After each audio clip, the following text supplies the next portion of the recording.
We have with us Mr. Satya from Vensat, winner of the Facility Managers Leadership Award 2015. Many congratulations on winning the award, sir. Thank you. How does it feel to be a winner today? No, it's good. Good to be part of this whole exercise, and I'm glad that I happen to be one of them. I really feel good about it. Awesome. Great to hear that, sir. Tell us a little bit about your career. Did you start as a facility manager? Give us a little bit background. Take us down the memory lane. Basically, I'm into overall hardcore software development guy. Okay. But in services, there is something known as when you start growing and keep getting your ranks, you have to be in charge of just not software development, but also we call it hardware, software, and skinware. Okay. Skinware is nothing but the people who work on hardware and software. Okay. So it's as we grow into it, when we become a manager, EDP manager, where you need to train people, first recruit, identify, and train people into that. So that's how slowly, not only that, you have to create your own infrastructure. Right. When I started my career, there were no great people or what you call service providers who could do all that for you. Right. So we had to design our own requirements at the time. What is that? What we need to really install our computer equipment. What is that? We need to give an environment for people to work and develop software. Okay. That's how I slowly moved into infrastructure creation. Then subsequently I had some stints with the Datamatics, and then of course Satyam, where I was handling the complete infrastructure and also CSR. Okay. Excellent. That's a very diverse set of experiences that you have. So you were also wing commander. You were in the armed forces for a while. So tell us, when were you in the armed forces and when did you come to civilian? Since 1975, I went for my training. 76, I got commissioned as a pilot officer. Then I worked till 1998 January, almost 21 and a half years. Then I came out and joined Datamatics, one of the software development company, because earlier I was working in computers. So for the last 17 years or so, you've been. Yes. Okay. All right. That's really exciting. I mean, I must compliment you. You definitely do not look like you have that vast an experience. 21 years in the armed forces plus 17 years. What is the secret to your fitness? No, nothing. Keep working hard. It makes you fit. It keeps you fit. You don't need to do anything more. Okay. Simple principle.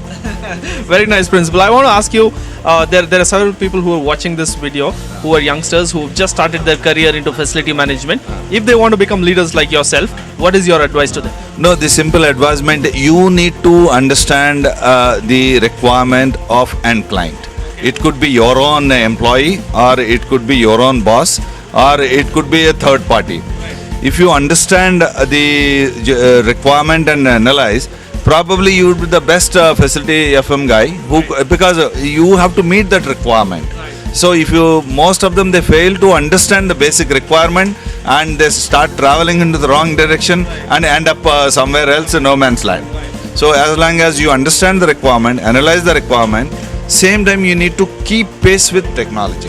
What is that? What is going on in the market? What is good? Value addition. Value addition in terms of cost reduction and durability and quality. So as long as you keep pace that, you will be successful. Great, sir. I think that's very simple, practical yet effective advice, right? So obviously in your organization you're handling a lot of roles. Through your career you handle a lot of roles. Tell me, if I were to ask you, what was one of the most interesting moments you had in your career, and what was one of the most challenging moments you had in your career?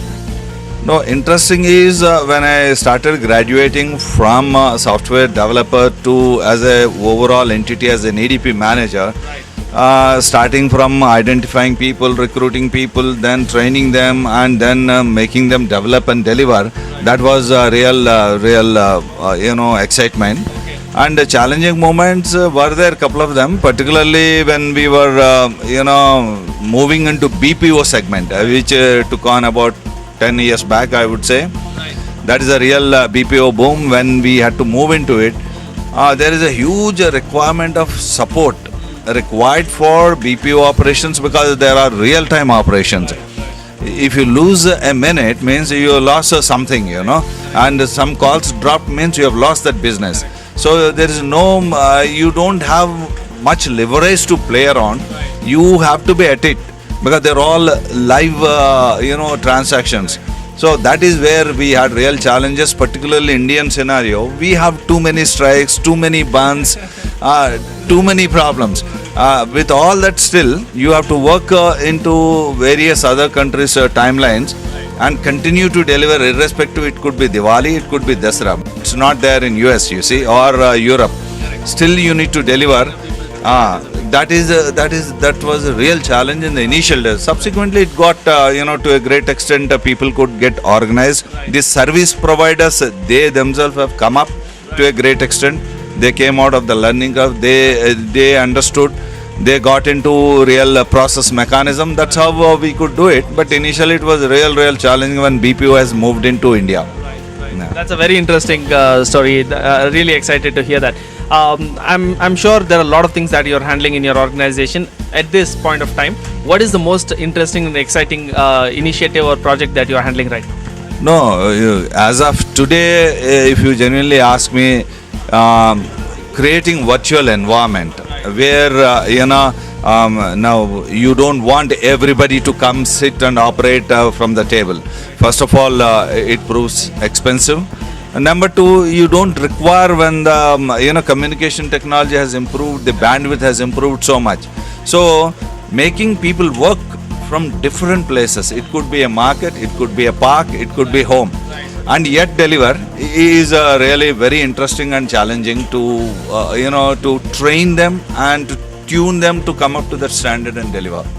Yeah. All right, that's a great point you said, sir. On a more personal note, I want to ask you. You seem what is the passion or what is the hobby that you have that keeps you occupied on weekends?